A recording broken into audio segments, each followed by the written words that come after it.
Hindi naman talaga ako barista, eme-eme lang to. So first, ito yung coffee bean na gustong gusto ko. Ito lang lagi yung binibili ko sa Kupang. Ang lasa niya talaga, ang sarap.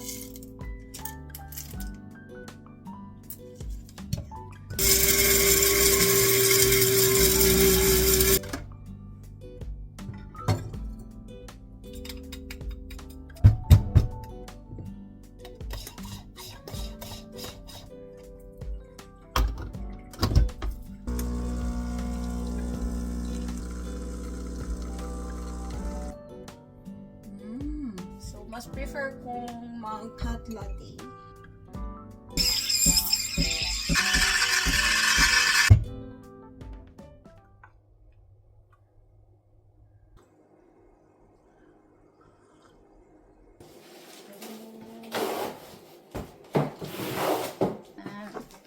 In-order ko online. Nagtuturo kasi ako sa preschools. Hirapan kasi akong gumawa ng sarili kong visuals. So, ang ginagawa ko na lang, pumibili na lang ako ng printed felt papers. Decorate a snowman. Christmas! Tadan! So, gugupitin ko lang yan isa-isa. Lalagyan ng tape para mag-decorate yung mga kids. Gawa ako ng gift bag. Kuha lang yung mga bata ng flashcards and then they will read it. I-dress up nila si Santa. Ididikit ko siya sa parang basta board and walis. Gagamitin nila to sweep the snowballs. Sobrang matrabaho talaga.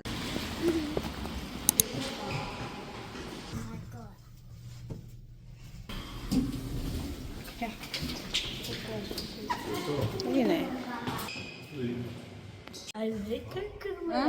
Andito kami ngayon sa Coco Studio para mag-family picture.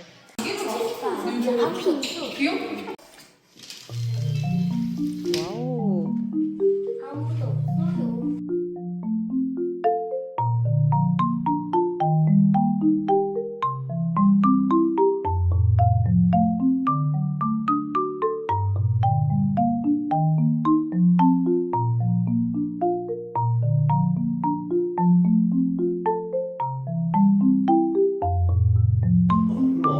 아빠 와봐. 아빠 와봐. 자, 호진아 이제 일로 와봐. 이게 여기 하는 거 있어.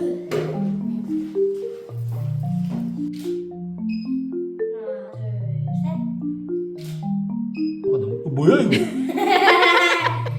둘, 셋. 아니야, 손이 그렇게 놓지 말고. 왜 안 돼? 셋. 호진 와봐. 이빠 예진이 이것 봐. 둘, 셋.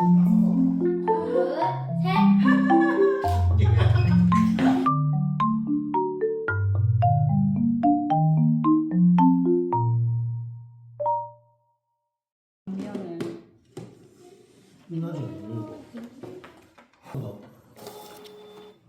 더 어떤 거 빨리. 네.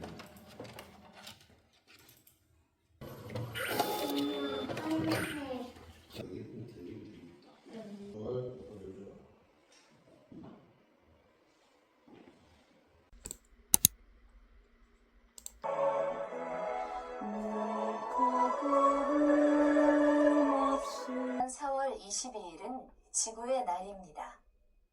지구의 날은 지구 환경오염 문제를 걸린다고 합니다. 이제 우리가 왜 비닐봉투 대신에 장바구니를 사용해야 하는지 아시겠죠? 운년입니다. 5년입니다.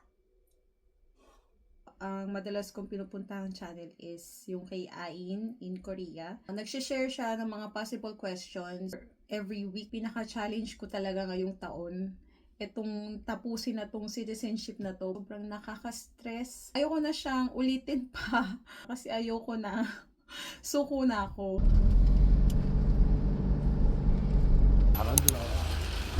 Magkano yung strawberry? Wow. 비싸다.